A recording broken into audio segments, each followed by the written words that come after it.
This is Charlie Flowe, World Sports Show. I'm here with Sinead Farrelly. Thank you for joining me today, Sinead. Thanks for having me. Excited to be here. Yes, very exciting. And also, there's a little announcement that had been made this morning, this afternoon, that you were named NWSL Week 12 Player of the Week. So congratulations on that. Oh, thank you so much. Yeah, I just told my coach and he told me, so that was a fun surprise. It's That's always nice. interesting to get a win and then just a personal little accolade to add to it. I mean, what does that mean to you to have the media, because it's voted on media, recognize you as the best player last week? I mean, I think it's awesome, and I think for all of us, just any sort of, I don't know, scoring or knowing that you did well is, you always have your own personal expectations, and obviously as a pro player, you set the bar really high. So, and we always feel like we don't, I don't know, reach that, and I feel like that's why we've made it this far. So, I don't know, sometimes it's nice to get outside accomplishments or I don't know, having people recognize that you did something well, it just is an extra boost of confidence. So I think it's great. Another interesting fact about you, you're one of the few players this season that has played and started every single minute for their team. And what does that say about your fitness and the confidence in your coaching staff?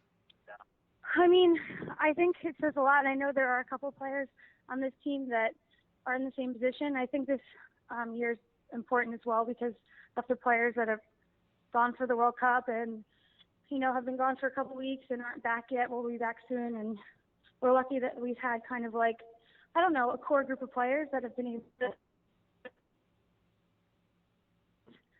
I don't know, produce results and play those minutes and kind of lead the team. So I don't know, it's definitely important to me. That kind of is like a fun for me. I never like coming out. Yeah. So it's been really great. And then just now that you're in your second year in Portland, just getting reunited with Paul, what was that like going down, finding out you're going to get to play with Paul Riley again? I mean, it was awesome. Obviously, he, drafted me right out of college. I was like 20 or 21 or something, so I was pretty young, and he's always believed in me as a player. So obviously, it's really nice to play for a coach that, believes in you and wants the best for you and kind of gives you that reign to be, I don't know, the creative player that you want to be. So of course I was super excited, and obviously I love Portland and the city, so I just was really happy to be playing for him and for such an amazing club. Speaking of the city of Portland, it's definitely a team that, or a city, excuse me, that has embraced all of its teams. And it's funny that we joke about a slow night in Portland's 13,000. That what does that do for you personally? Playing all these minutes, what does that do for you on the field?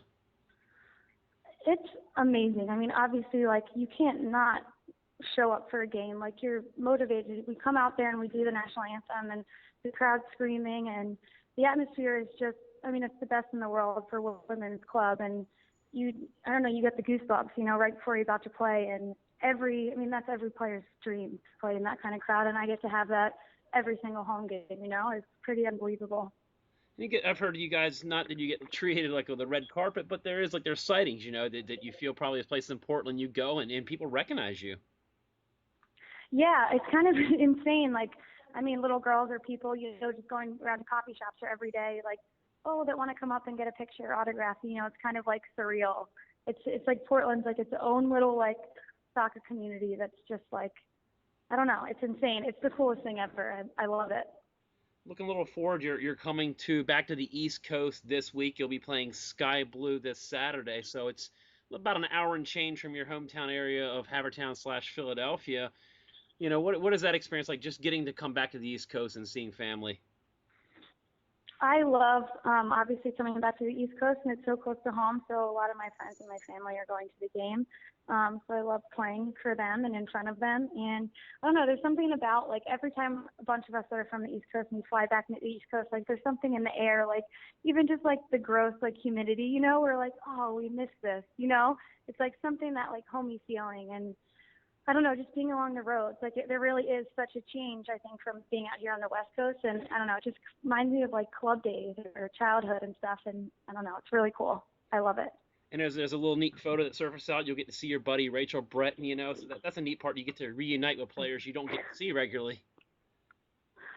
I know, it's crazy. It's like our NWSL or just women's soccer is such a small community. And we all have like the same schedules, but we really don't get to really see each other unless we play each other. And then with our schedules on the road, you might only be able to see them just for the game and after. So it's kind of nice that she was here in Portland. We got to actually hang out outside of the game for a little bit.